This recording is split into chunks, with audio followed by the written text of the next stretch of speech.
Hi, I'm Christian Charret, editor of Morningstar.ca. In the ongoing debate over the abolishing of embedded commissions paid to mutual fund dealers, one example that keeps being presented by proponents on both sides of the question is the United Kingdom, where these types of commissions were banned several years ago as part of sweeping reforms in the financial services industry. Depending on who you ask, the result in the UK has either been a great success with more transparency and the end of potential conflicts of interest, or an utter failure where small investors no longer have access to advice. To get a better understanding of what happened in the UK since the reforms, I put the question to my counterpart in Morningstar's London office, Emma Wall.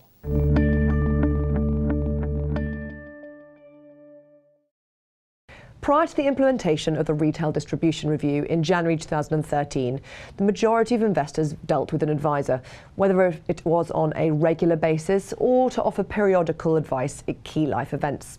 Around 50% of UK advisors used Trail Commission to help meet their annual review costs. Trail Commission was a percentage fee, typically around 0.5%, paid to advisors and to fund platforms by fund providers. It was taken out of the annual management charge, and so to many investors it was as if they were receiving a free service, or at least it made it very difficult to determine how much you were actually paying for the service. Then the Financial Services Authority, as it was then, launched a review in 2006 to improve professional standards in advice and increase transparency and compel the industry to offer advice for all. It wanted to stop advisors making investment decisions based on potential commission. By the 2013 implementation of the review, this had boiled down to a ban on advisors taking commission and ensuring that anyone advising on pensions and investments took additional qualifications.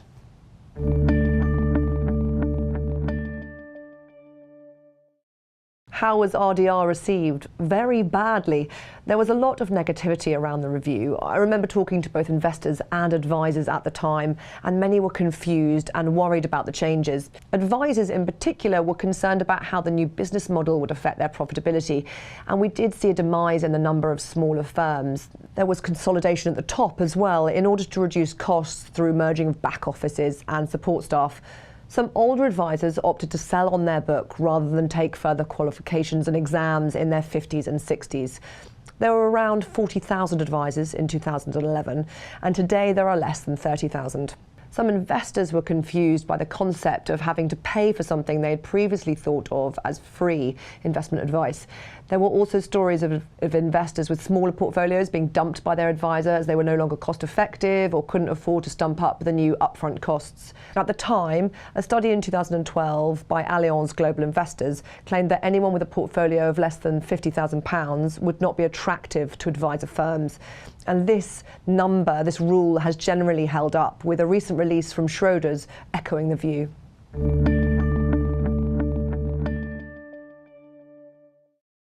It is now harder for investors with small portfolios to get advice post-RDR. Many advisors have segmented their advice dependent on the size of investor portfolios, meaning that for investors with small portfolios, it's very hard to get bespoke advice. Instead, you are likely to be risk-rated and sold a model portfolio based on that risk rating. Several studies have also shown that that £50,000 rule applies, and if you have less than £50,000, you're just not attractive to an advisor business. There's also some of the difficulty may be self-selective as well, because the smaller your portfolio, the less likely you are going to want to pay a fee, an upfront fee, because of course that fee will make up a larger proportion of your assets.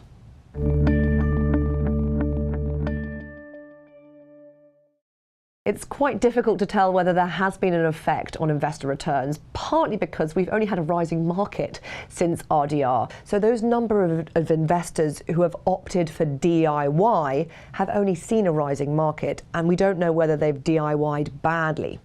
The popularity of ETFs has risen as well, as there's been more focus on fees, both in terms of individual investors DIY investing and indeed professional investors investing on their behalf. There's also been a rise in the number of multi-manager, fund of funds and risk-rated outcome funds launches within the industry to meet investor demand post-RDR.